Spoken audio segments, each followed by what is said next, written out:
kita dulu kan tinggal di London. Jadi kalau misalkan, ayo nari belajar tango, nggak mau. Tango buat saya itu musiknya depressing, tua, terus aduh sedih amat sih gitu. Terus nggak mau Terus ada satu organizer di Bali yang mengundang maestro, salah satu maestro dunia.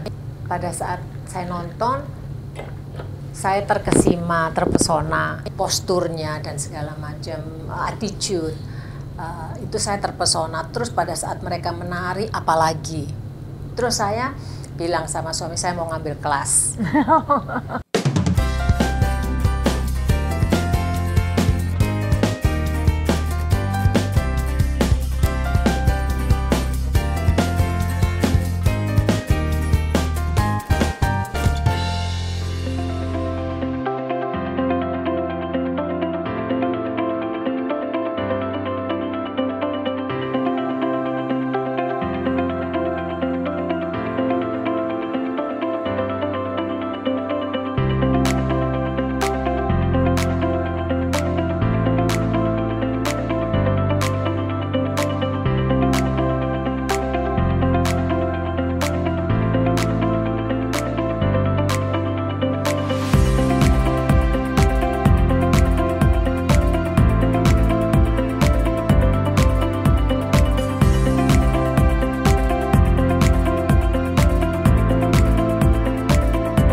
Halo Talkers, kita ketemu lagi dan kita menikmati suasana sore hari ini. Kita masih ada di Ciputra World Hotel Surabaya. Iya, betul. Dan kita sedang berada di mana? Sekarang kita lagi di bisnis house-nya nih ya. Kita nyatakan di sini minum mocktail, terus kemudian ada apa ya, snack.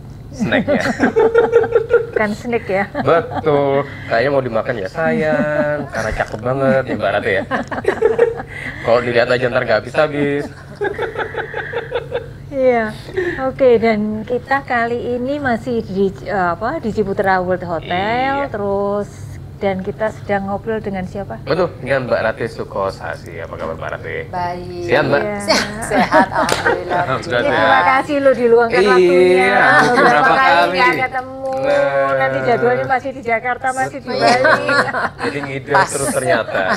Ketika ada di Surabaya sudah, yuk kita ngobrol-ngobrol. Nah Mbak Ratu ini seorang tango dancer, ya Mbak Ratu ya? Ya. Oke. Nah, jadi Argentine tango ya Mbak? Argentina tango deh. Nah, karena Mungkin kan bisa cerita nanti ya, betul, seperti betul. apa Betul, gitu, karena pastinya. ini tarian yang aslinya dari Argentina, terus Iya. kemudian mungkin tidak banyak familiar karena tadi tuh kan sekarang ada tuh Mbak ChatGPT, itu dia tuh kayak mesin penjawab artificial intelligence yang dia pinter banget. Saya tanya, sebutkan nama penari tenggo terkenal di Indonesia. Dia jawab apa? Karena tari tenggo ini bukan berasal dari Indonesia. Di luar negeri ada nama-nama yang terkenal, tetapi di Indonesia kami belum menemukan nama gitu. Dia bilang kayak gitu ya. Nah, mungkin kalau tadi saya nanyanya jelaskan tari tanggo mungkin tahu ya, tapi sekarang malah dia dari penjelasannya kayak apa itu.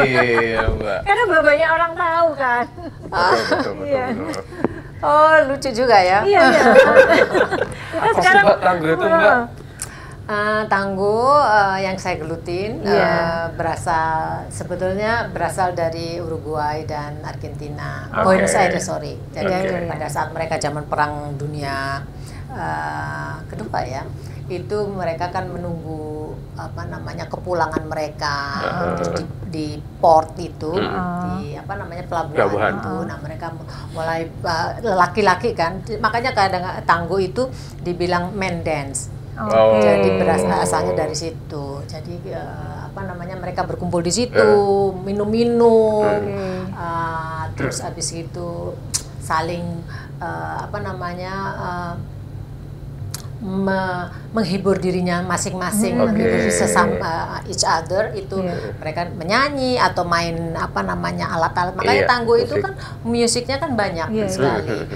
Nah juga Terus di situ kan kalau misalkan kenapa penari tango itu selalu perempuannya yang belahannya panjang dan segala, memang sejarahnya di sana adalah dari brothel-brothel itu sambil menunggu mereka harus pulang, itu mereka minum-minum di sana. Jadi tango memang berasal dari sana. Oke. Terus kabarnya ada aliran gitu ya, ada alirannya gitu, jenis lah mungkin. Atau genre? Genre. Jadi di Argentina tango ya, di Argentina tango itu ada tango sendiri, ada namanya milonga. Milonga itu nanti saya jelaskan. Dan vals. Jadi kalau di tango tradisional sendiri itu orang-orang taunya tango. Nah, itu kalau di milonga itu ritme musiknya itu yang membedakannya. Jadi ritme musiknya. Kalau misalkan kalau di lagu itu, kalau ini pop, ini dangdut, terus ini jazz, ya gitu. Gitu. Sebetulnya very simple. Jadi supaya orang itu tidak takut, apalagi di Indonesia seperti tadi itu masih awam. Jadi saya sendiri kalau ditanya tango itu, saya mencoba untuk menjelaskan yang sederhana, bisa diterima dengan secara general. Jadi susah amat. Jadi orang itu nanti takutnya malah nggak mau belajar tango, susah banget yang ini. Jadi tango ada 3. Tango sendiri tradisional, milonga dan vals. Tapi basicnya sama. Hitungannya ada yang berbeda. Sama musiknya juga sama atau beda? Beda pasti. Beda, karena kan 3/4, 2/4, 1/4 kan ketuk-ketukannya. Jadi ritmenya beda berarti kan? Jadi generalnya begitu. Mbak Ratih, lebih kemananya Mbak? Saya bisa 3-tiganya. Jadi saya bisa tango tradisional, bisa milonga, dan bisa vals. Tapi kalau saya untuk show, kebetulan saya sering juga diundang untuk show-show di Indonesia atau di negara sahabat, itu saya memilih tradisional tango atau vals atau waltz. Kalau kita orang-orang umumnya itu waltz itu. Karena apa? Ini lebih tradisional. Dan kebetulan saya lebih menguasai daripada milonga. Milonga itu sebetulnya gini, kayak dangdut. Dangdut itu dangdut, tapi kan susah nyanyinya. Susah, cengkoknya susah loh. Cengkoknya nah, ini juga gitu. Milonga cuman tak-tek, tapi susah gitu. Dan kebetulan saya lebih seneng 2 itu. Gitu. Kalau dibanding dengan milonga. Mulai kapan sih Mbak? Nari tango itu mulai kapan Mbak Ratih? Mulai sudah 2008 saya mengenal tango. Kebetulan suami saya yang mengajak. Jadi gini, kita dulu kan tinggal di London. Jadi kalau misalkan ayo nari belajar tango, nggak mau. Tango buat saya itu musiknya depressing, tua, terus sedih amat sih gitu. Terus nggak mau saya sama sekali nggak ada bayangan apa-apa. Terus udah gitu dari London, setelah itu kita pulang ke Bali. Terus ada satu organizer di Bali yang mengundang maestro, salah satu maestro dunia. Terus suami saya bilang, ayo saya udah beli tiket untuk kita berdua nonton. Kalau kamu nggak suka, kita bisa langsung pulang. Pada saat saya nonton, saya terkesima, terpesona. Terpesona maestronya atau tariannya? Semuanya. Secara in person, iya. Jadi dia how to deliver, present themselves itu. Apalagi seorang perempuannya ya, posturnya dan segala macam, attitude. Itu saya terpesona. Terus pada saat mereka menari, apalagi. Terus saya bilang sama suami saya mau ngambil kelas. Oke, ngambil aja private lesson. Oke, private lesson. Mahal kan? Mahal. Makanya sama suami saya dibilang oke 1-2 jam aja. Tapi kan kalau saya ngambil 1-2 jam kan saya nggak tahu apakah itu saya seneng atau apakah saya cuma pengen tahu aja atau saya ini. Jadi saya mencoba untuk menguji saya sendiri apa yang saya mau cari di sini. Akhirnya coba saya mau ambil private lesson every day, mungkin waktu itu 20 jaman. Kebetulan maestronya di sini sampai 1 bulan. Terus saya ngambil menguji diri saya sendiri dengan jam yang sama, dengan yang ini I have to travel to go to the studio untuk belajar untuk ini dan segala macam. Ternyata saya memang jatuh cinta dengan tango itu, dengan tangonya. Dan pada saat saya belajar, saya mencoba untuk belajar tango setara di kelas. Saya belajar juga teori-teori apa sih, kenapa tango itu sedemikian, the power of tangonya itu buat saya kok ini banget gitu. Ternyata salah satu ya itu tadi basic filosofinya yang tadi saya sempat mention itu, di tango itu ada leader dan follower. Karena couple ya.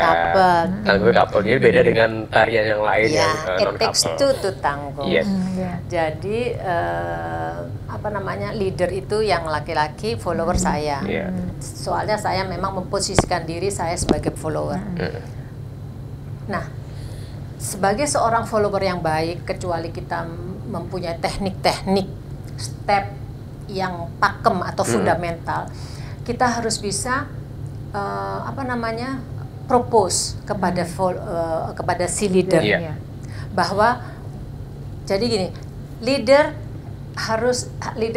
itu yang mengelit kita kemana, arah kita ke sana, arah kita membuat satu gerakan ini ke sana.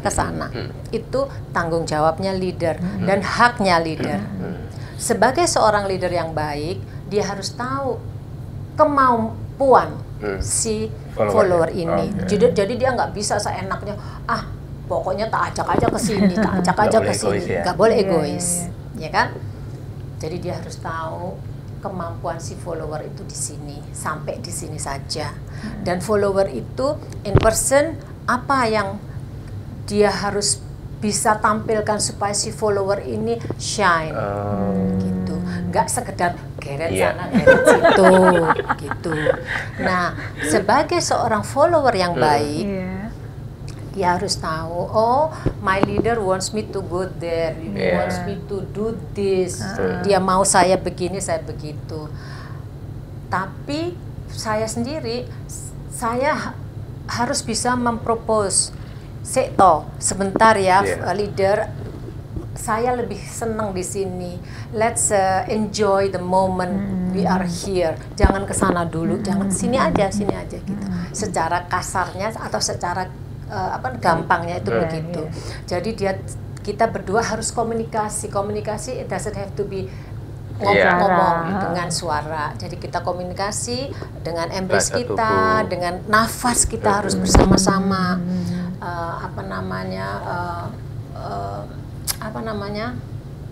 Energi yang dia kasih ke kita, energi kita kasih dia kebalik harus bersama-sama. Nggak mungkin dia udah gini-gini terus kita lemas atau sebaliknya. Jadi harus bisa men-encourage ya, Mbak ya. Pasangannya untuk satu level yang sama. Nah, walaupun kadang-kadang kita menarik dengan level yang berbeda ya. Justru sebetulnya saya itu adalah suatu tantangan buat saya untuk bisa lebih bagus lagi. Jadi kita tidak egois. Kamu di sini, aku di sini aja. Nah, gitu. Jadi kita harus benar-benar saling mengisi.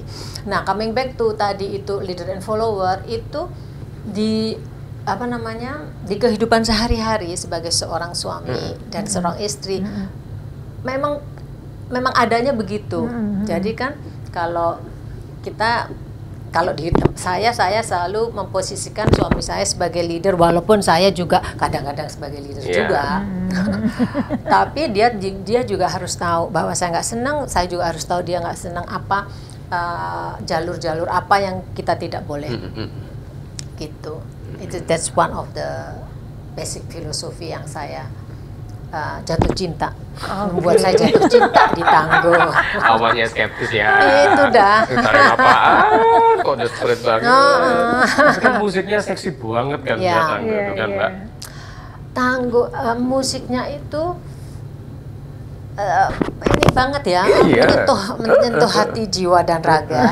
Gerakannya juga. Jadi kadang-kadang kalau kita berlatih tango pun itu kita nggak bisa seenaknya. Gesturnya tuh loh, Iya. Mbak, kan gitu. Movementnya kadang-kadang sebagai seorang perempuan kita juga harus benar-benar kewanitaan kita dituntut di situ. Jadi how to make it pasangan kita happy, how to make it ourselves happy. Oke.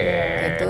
Itu sebetulnya yang penting itu kita dulu, Iya. baru kalau kita nggak senang atau kalau kita nggak happy, how can we make somebody else happy? Iya. Kan gitu. Tapi tahun 2008 dosen berarti Mbak Ratih starting bukan dari usia muda ya, Mbak? Enggak. Ngomong. Iya. Loh, Benar. hal yang Iya. sangat berat Iya. loh sebenarnya ketika ini setahu saya menarik ketika usia sangat muda itu kan lebih Iya, gampang iya. daripada ketika ya sudah mulai dewasa kan seperti itu. Makanya saya bilang I wish I started when I was let's say 20. Ya, Ya kan? sih. Dengan 20 saya belum menikah kan. Jadi saya punya komitmen 100% to be a good dancer, saya itu kan senang competition, saya senang show. Iya. When I was young, waktu saya SMA pun saya itu bisa dibilang competitors. Karena saya, aduh dia kok jadi komandan upacara ya. Nah, itu kan sebuah competitors Iya, kan, iya, sebetulnya secara tidak sadar. Iya. Nah saya itu senang begitu. Karena saya mulai waktu itu umur berapa ya? 40 ya. 45-an. Iya.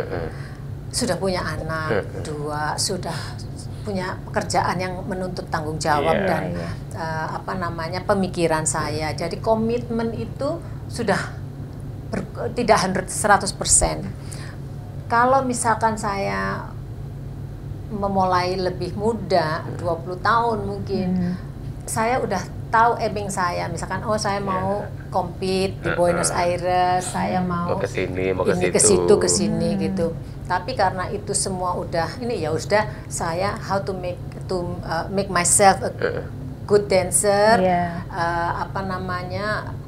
kan just enjoy the dance lah ibaratnya kan. Hidup ini kan tidak harus competition. Tango sendiri, tango is a journey. Life is a journey, not a competition. Nah, dari situ saya belajarnya mengarah ke social dance untuk show, perform. Bukan untuk kompetisi ya. Bukan untuk kompetisi. Karena di tango ada 2 ya, Mbak ya, ada ballroom tango sama sosial tango. So you pick social tango ya tadi. Argentine tango. Argentine tango. Untuk show ya. Ya, untuk show. Untuk social dance, jadi social dance misalkan kita ke lounge kayak begini gini. Ya kita bisa dansa, kita nggak harus partnernya dari rumah atau enggak. Oh gitu. Seperti kita misalkan ketemu, jadi ada mingle di satu tempat gitu ya berarti ya. Jadi kalau di tango itu ada istilahnya cabaseo. Apa itu? Cabaseo itu kalau dulu kita di disco zaman dulu, kan dari jauh gitu kan kita gini. Gitu kan terus kita ke dance floor kan. Anak musro. Bener, anak musro sama anak ori. Kelihatan umurnya. Kelihatan umurnya benar. Anak sekarang nggak tahu apa itu musro. Gitu. Nah di tango juga gitu. Cabaseo. Jadi kalau misalkan biasanya lelaki kode ya. Kode aja.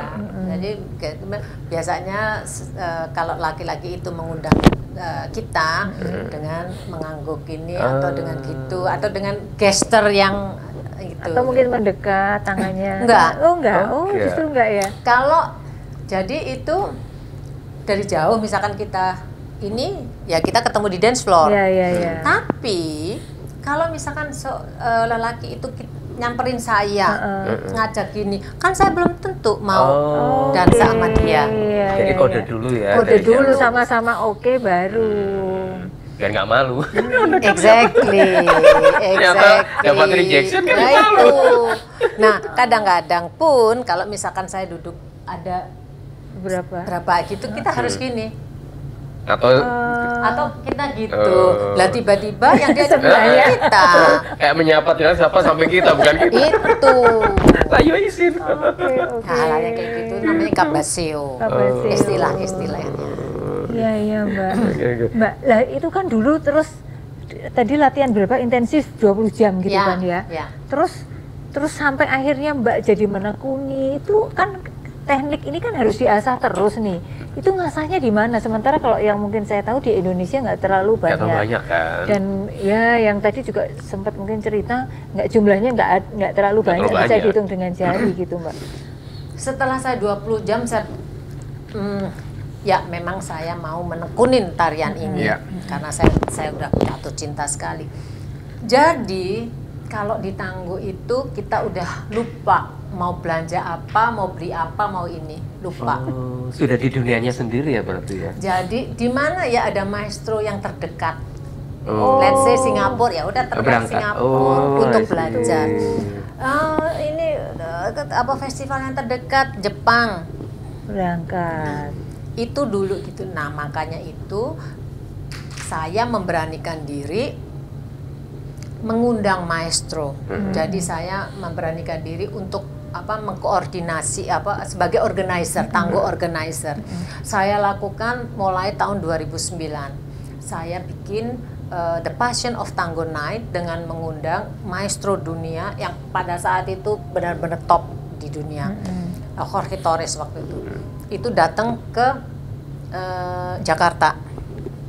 Nah, itu pertama kali saya mengundang dia, banyak sekali yang private lesson dan segala macam. Jadi karena sukses saya bilang, oh kenapa nggak begitu ya? Berarti kan saya selain mengundang mereka untuk kesini, saya juga bisa belajar, teman-teman yang ada juga bisa belajar kan. Jadi dulu dari tahun 2009 sampai tahun 2012 itu saya 3 kali setahun mengundang maestro dunia di Jakarta. Walaupun saya sudah tinggal di Bali, saya fokus di Jakarta karena community Tangguh pada saat itu bisa ya di Jakarta. Di Bali ada juga, tapi ada organizernya. Jadi saya ke Jakarta. Bisa dihitung dengan jari, mungkin 10 orang yang narik Tangguh pada saat itu. Iya. Laki-lakinya juga sedikit. Terus mulailah saya diundang ke Argentina. Sebetulnya saya nggak diundang kedutaan Indonesia di Argentina. Untuk mereka ada 50 tahun hubungan bilateral gitu deh. Saya di sana menari dengan maestro yang pernah saya undang di sini. Jadi dari situ terus saya, kenapa saya nggak bikin sebuah festival skop lebih internasional, lebih besar di Indonesia. Tapi kalau di Jakarta kurang menjual. Selain macet sana, macet sini, macet sini. Terus kalau di Bali, kebetulan usaha saya di Bali, saya domisilinya mostly di Bali. Terus manpower saya banyak di Bali, dan Bali destination, ya lebih gampang untuk saya jualan. Akhirnya 2012 itu saya membuat Tangguh and Paradise pertama kali di Bali. Ya cukup sukses dari tahun ke tahun, dari nombok sampai break even point, sampai sampai sekarang cuannya mana ya? Loh kok masih kok gitu. Soalnya di Tangguh itu kita yang harapin itu more than that. Gitu. Jadi passion kita terus dengan jadi nggak bisa dihitung dengan kalkulasi. Gitu. Karena udah passionnya ya, dan kita ketika kita sudah bisa melakukan itu, intangible gitu, udah bisa melakukan itu, kita sangat happy kan gitu Mbak. Nah, Mbak nggak buka kelas Mbak? Jadi gini, saya itu ada almarhum Maria Lukito itu yang ada salah satu ibu sosialita teteler Jakarta itu melihat saya itu gini, Rati, kamu itu dansanya bagus, buka kelas. Pada saat itu saya kan belum apa-apa, terus saya belum bisa, Bu, saya mau belajar dulu. Oke, saya datengin itu Argentina, nanti saya bantuin kamu buka kelas. Tapi kamu harus mempunyai statement, not only tango dancer, ya. Kamu harus apa ya, saya nggak ngerti apa yang dimaksud not only tango dancer. I'm not a tango dancer yet, tapi enggak. Jadi kalau gini, kamu kan orang Indonesia, kamu mesti pakem. Misalkan kamu kalau nari tango itu kamu harus ini harus itu. Nah kebetulan background saya kan model. Terus banyak teman-teman designers kan. Oh, maksudnya itu. Terus suatu saat waktu ada show kecil-kecilan di Jakarta. Fashion show? Enggak, tango show. Terus saya memakai kebaya. Jadi saya minta tolong Mbak Ana Avanti, Mbak, saya mau mencoba sebetulnya itu. Bisa nggak diterima ya? Dengan not only tango dancer, tapi ada something dengan Indonesianya. Terus saya minta tolong dibikinin kebaya dengan kain, tapi belahnya segini loh. Karena kan kalau kebaya kan jahit kan sangat tertutup gitu kan. Terus Mbak Ana, nanti aku diprotes. Enggak, pokoknya belahannya gini, tapi gimana caranya saya nggak tahu, jangan sampai kelihatan temen-temen gitu. Ya dibikinkan lah. Nah pada saat saya udah menari gitu, kok feedbacknya, inputnya dari bagus ya, Ti. Jadi maksudnya itu kamu menari tidak hanya menggeluti tarian dari luar, tapi you promote Indonesia kan. Jarit kita kan nggak harus kebaya atau batik, songket, harus ke Bali dan segala macam. Terus Ibu Maria Lukito di situ ya, you stick on this. Jadi whenever dansa dimanapun kamu harus ada Indonesianya.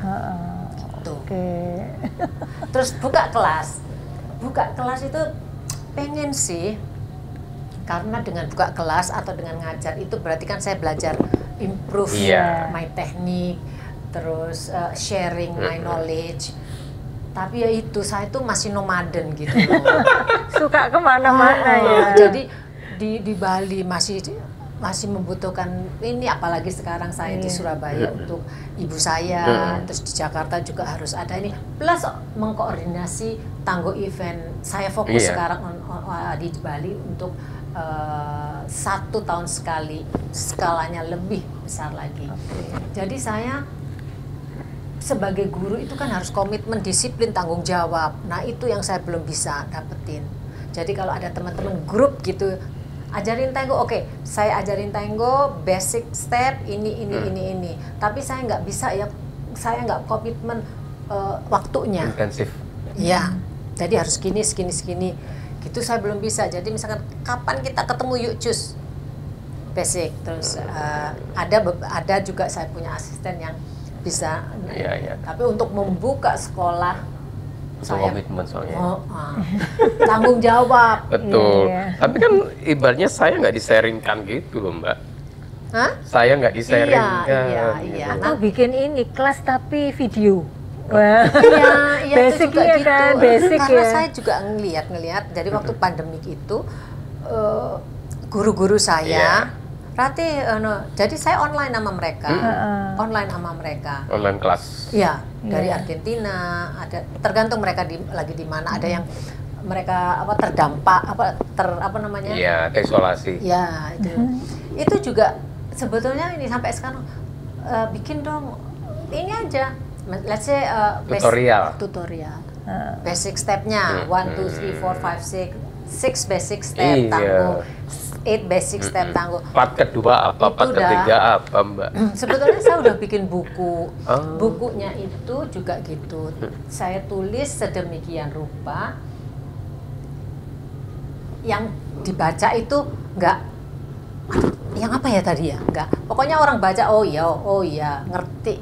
Jadi mungkin kalau ini kok kok enteng banget ya buku, ya memang itu yang saya mau. Iya, mudah dimengerti. Jadi mudah dimengerti. Itu saya udah punya buku, tapi untuk kalangan komunitas sendiri.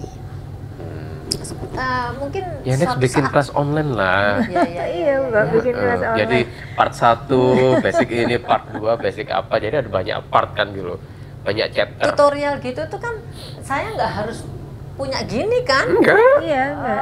Betul. Selfie gitu juga bisa. Bisa. Iya loh, sebetulnya sharing ya. Lewat IG itu kan juga bisa, sharing Mbak, itu kan Instagram. ini apa amal ibadah ya. Iya. Ya. Kayak ini kan amal ibadah Mbak juga sharing kan. Iya, oke. Benar. Mbak, jadi untuk memasyarakatkan mentangguhkan masyarakat. Iya, after kayak senam kesehatan jasmani aja. Iya loh, Tangguh itu sebetulnya kan dia dari dalam, pernapasan, energinya dari sama dalam. core lo itu. Core, terus kan kita harus ingat, terus musik kan, kita harus mendengar musik. Makanya penari tangguh perempuan tuh biasanya tutup mata. Jadi dia nggak melihat, tapi dia merasakan si leader ini membawa kemana. Si leader ini juga merasakan kita ini udah siap belum. Kalau kita belum siap, dia tidak akan mulai. Iya, karena kan chemistry harus ada. Iya.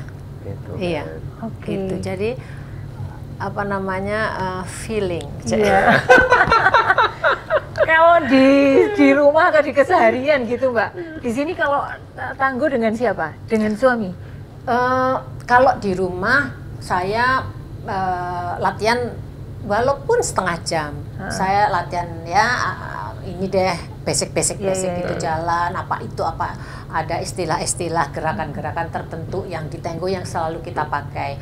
Tapi kalau ada suami ya gitu, suami ada juga partnernya sendiri, dia ada apa namanya partner untuk latihan. Kadang-kadang kalau misalkan kita lagi makan gitu, terus saya kok pengen dia gerakan itu gimana? Pinjam dong. Gitu. Yang mana? Yang ini. Coba bawa saya istilahnya Ocho itu angka 8. Ada gerakan-gerakan. Jadi ada gerakan-gerakan di Tangguh itu ada namanya masing-masing. Jadi kalau misalkan pinjam dong, saya mau nyoba gerakan ini. Yang apa? Yang Ocho. Oke, kadang-kadang yang like lapis atau apa itu latihan sama suami saya. Tapi kalau latihan berdua, bener-bener latihan di studio, enggak. Yang ada berantem, terus nggak ngomongan seminggu. Nah, kok malah bisa? Maksudnya nari bisa tapi nggak mau tiap hari ketemu. Tapi ada loh suami istri yang kemana-mana tuh mereka berdua, salut juga saya. Iya. Jadi bener-bener. Tapi kalau saya sama suami saya nggak bisa. Apalagi kalau misalkan kita berdua ke party Tangguh gitu, selalu gitu. Nanti jangan terlalu banyak wanti-wantinya ya. Jangan berpasangan gitu. Lagu pertama kita dansa, ya. Setelah itu udah kamu dansa sama siapa sebenarnya. Lagu terakhir kan dikasih tahu lagu terakhir itu memang bukan pakemnya ya, unwritten rule gitu ya. First tanda has to be with a couple atau with partner. Nanti sama the last tanda, the first tanda and the last tanda. Itu unwritten rule-nya di Tangguh gitu. Gitu. Nah, tapi dulu kan basic Anda model. Kalau model zaman dulu dengan sekarang kalau di catwalk kan beda. Kalau dulu kan ada yang ada koreonya. Iya. Ya kan? Iya. Kalau nggak cuma jalan aja, lempeng balik udah gitu aja kan ritmenya seperti itu. Apa karena dulu juga jadi model dan ada koreonya sehingga Anda juga suka nari atau gimana? Dulu kan kalau kita show nih koreografinya, let's say penari Denny Malik kan, Denny Malik penari. Itu selalu kita dikasih step turn, double step turn, terus right ini terus pakai gitu. Saya itu selalu paling sama grup saya ini kan kita berenam gitu, terus selalu lo itu nggak bisa apa dasar ini kaku lah ini. Kadang-kadang itu sampai saya tuh gimana, nggak bisa gitu loh. Dulu nggak bisa nari? Sama sekali. Itu sebelum belajar? Sebelum. Iya. Saya belum waktu jadi model kan saya belum menikah. Nggak bisa. Kaku yang orang kok nggak bisa ya. Saya tuh bisanya ke disco. Yang lemes-lemes gitu ya, yang lemes-lemes gitu. Kalau disco kan terserah, gerakan terserah bebas gue kan gitu. Tapi kalau udah latihan misalkan musik gini, musik apa, Manuk Dadali, apalagi itu ada ketukannya. Itu selalu salah. Kalau saya salah, kan yang lain ikut diulang-ulang lagi. Mereka akhirnya udah deh ngerti, nggak usah diajak kayak gini-gini. Berarti giliran yang jalan aja ya, bukan yang Korea. Akhirnya saya selalu yang lempeng aja ya, step kanan kiri oke, tapi tidak nari. Tapi sekarang saya nari nih, teman-teman saya gitu, bisa lo dia gini-gini. Sekarang lu nari apa, gue juga bisa.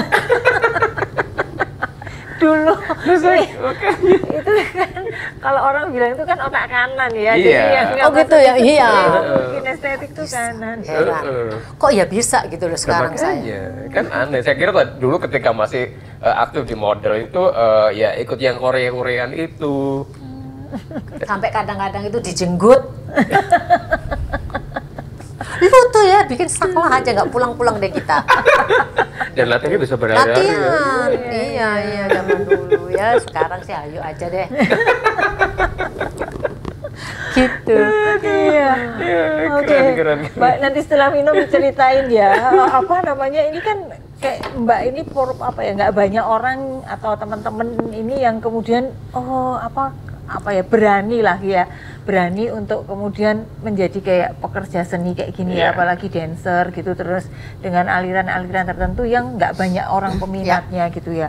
Nah, nanti tolong kasih tips deh buat yang ini, apa sih keberanian apa ini yang kemudian bisa membuat mereka, ayo kalau ini passionmu kamu lakukan ini gitu. Nah, itu apa ini yang saya nggak ngerti nih kalau misalnya dari yang dunia yang seni-seni kayak gitu. Di Tangguh itu suatu tarian yang very intimate. Kita sebagai orang Indonesia itu, kita terkungkung dengan culture, dengan stigma kesopanan. Terus culture kita yang selalu perempuan perempuan dan laki-laki tidak terlalu itu nggak boleh berdekatan. Itu sebetulnya seperti gini. Ini mungkin saya itu mulai Tangguh begitu. Terus suatu saat tarian saya, foto saya menari dengan partner saya waktu itu orang Argentina. Ibu saya melihat. Ibu saya bilang sama kakak saya, kasih tahu adikmu itu nggak usah nari kayak gini-gini. Ini dia kan udah punya suami. Nanti kalau ini dan segala macam. Ibu saya perempuan Jawa, walaupun maksudnya bukan perempuan Jawa aja. Secara ini kan selalu di Indonesia seperti itu. Terus kakak saya itu khusus ke Bali, ngobrol-ngobrol terus menyampaikan hal itu. Saya tidak bisa menari Tangguh lagi. Karena apa? Jadi terus suami saya gitu bilang, kok kamu nggak Tangguh lagi?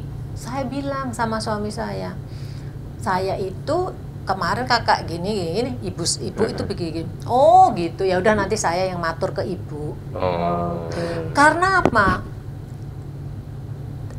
Kalau saya itu menari Tangguh itu dengan konsekuensi yang kayak begitu, itu harus mendapat persetujuan dari orang-orang terdekat.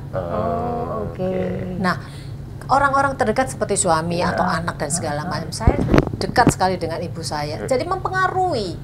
Nah, kayak kekunci gitu. Nah, buat apa kalau saya ini? Terus akhirnya suami saya itu sempat bilang ke ibu, oh iya Rati itu menari Tangguh itu gini dok bu, gini-gini dan segala macam. Nggak apa-apa itu keterdekatannya di Tangguh itu hanya di dance floor, hanya 3 menit, dan itu memang dituntut seperti itu. Jadi dan saya memang yang mengajak Ratih itu ke tango. Jadi ibu jangan khawatir saya akan marah atau dan segala macam. Jadi keterdekatan itu, keintimasian itu hanya ada di dance floor in 3 minutes. Jadi kalau misalkan ada beberapa contoh sebetulnya murid, saya bilang murid sih nggak ada orang yang belajar sama saya sudah senang jatuh cinta sama tango. Udah beli sepatu, udah beli baju segala macam. Terus suatu saat Mbak Ratih, saya mau bicara sama Mbak Ratih, nangis. Kenapa? Saya nggak boleh dansa lagi sama suamiku soalnya segini. Saya bilang, kalau suamimu yang minta itu ya saya nggak bisa apa-apa. But tidak menutup kemungkinan kamu tetap belajar tango. Kamu tidak usah dansa, tidak usah perform, tidak usah dansa. Karena di tango itu kamu juga bisa mengasah jiwa, sensitivity, kepekaan, terus kewanitaan kita terbentuk dan segala macam. Jadi kalau menurut saya, kamu bilang oke, saya nggak menari tango, tapi saya tetap belajar tango. Jadi untuk diri sendiri. Gitu. Jadi tekniknya perempuan dan segala macam. Akhirnya karena dia bersungguh-sungguh, si suami ini kok ya mengizinkan. Finally. Mbak Ratih, saya boleh sama suamiku tapi nggak boleh terlalu dekat. Masih ada batasannya.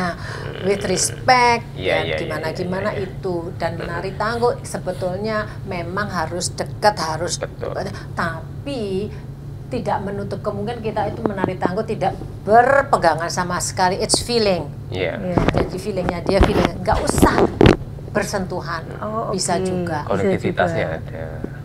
Connection, nggak usah harus embrace. Connection, feeling kita. Misalkan kita gitu. Saling berbagi energi. Ya, exactly, energi. Menarik. Nanti kapan-kapan kalau ini ayo pas ada luang, ada ini. Saya bisa ajarin basic tango. Dengan basic tango itu menari kalau nggak ada pasangannya, nggak ada couple-nya itu tetap bisa. Latihan maksudnya. Kalau kita latihan, kan ngasah ininya feelingnya gitu. Nah kan kalau nggak ada lawannya, nggak ada temen couple-nya, mindset kita, imajinasi gitu ya. Jadi kalau misalkan saya latihan sendiri pun, mindset saya itu ada orang di depan saya. Gitu ya. Oke. Nanti kapan-kapan kalau ada waktu saya. Kalau pokoknya Mbak lagi performa lagi atau apalah gitu loh. Oh ya, nanti kan Juni itu yang saya sempat cerita itu Tango in Paradise sama 10 Tango ke-10 Tango in Paradise dan kebetulan saya dikasih license oleh Buenos Aires Indonesia Championship Preliminaries yang kedua di Bali. Saya bikin di Bali semuanya. Itu nanti untuk 18 negara. Mbak kabarin kalau pas saya waktunya bisa ke sana. Tanggal 23 sampai 28 Juni. Di mana Balinya? Di championshipnya di Padma Hotel, tapi kelas-kelasnya nanti ada di hotel kami di Kumala Pantai. Ya, nanti kalau misalkan bisa, nanti saya arrange. Mbak. Kan sekalian liburan ke Bali. Iya. Bikin ini, bikin itu, banyak yang. Thank you Mbak Ratih untuk waktunya. Terima kasih saya udah diundang ke sini. Kita juga tahu tango yang sebenarnya seperti apa sih kan gitu loh. Karena kan tidak banyak orang yang tahu tango itu seperti apa Mbak Ratih. Dan itu nggak harus dari muda kan? Betul. Nggak harus dari muda, dari kapanpun bisa. Nggak harus orang aku gemuk, no.